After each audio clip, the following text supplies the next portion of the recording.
Imagine you whisper a secret to a friend across a windy, noisy playground. Along the way, a gust flips one of your words. Your friend hears something wrong, but has no idea a word even changed. What if the note could magically fix its own mistakes? So before we fix mistakes, let us see what a message really is. Computers do not send words, they send bits, tiny zeros and ones. Your photo, your song, your text, all of it is one long ribbon of these two little symbols traveling from one place to another. Now here is the trouble. Wires, radio waves, and scratched disks are noisy places. As bits travel, noise can secretly flip a 0 into a 1, or a 1 into a 0. One flipped bit can turn a smile into a frown, or a yes into a no. Remember the flipped bit. Here is our first fix. Instead of sending each bit once, we send it 3 times. So a single 1 becomes 1, 1, 1. If noise flips just one copy, the receiver still sees mostly ones and can guess the real answer. So how does 3 in a row help? The receiver holds a tiny election. It looks at the 3 copies and picks whichever value shows up most. If noise flipped one copy to 1, 0, 1, 2 votes still say 1, so 1 wins, and the mistake is quietly corrected. Remember, we tripled every bit. That works, but it is greedy. To send 1 real bit, we spent 3. That is like mailing 3 identical letters for every message. Slower, costlier, heavier. So engineers asked a smarter question. Can we fix errors without so much waste? So instead of copying everything, we add just 1 extra bit called a parity bit. Its only job is to remember whether the number of ones is even or odd.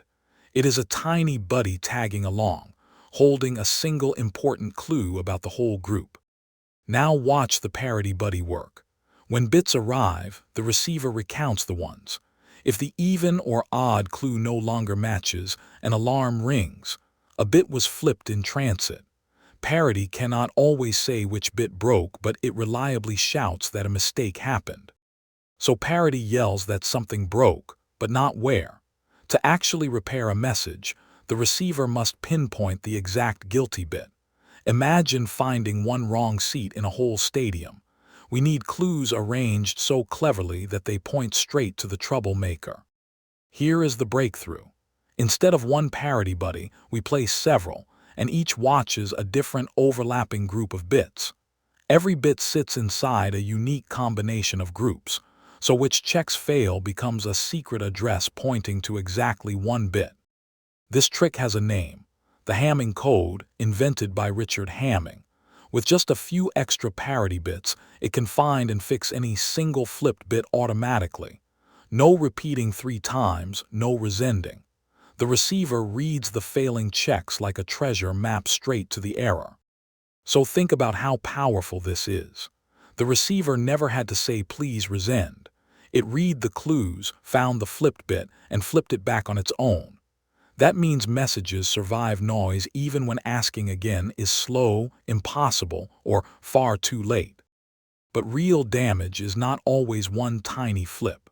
A scratch on a disk or a burst of static can wreck many bits in a row.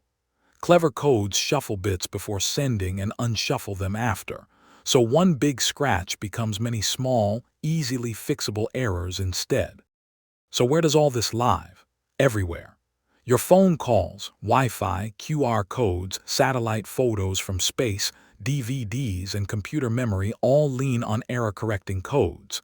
Even a smudged QR code still scans, because the code repairs the missing pieces for you.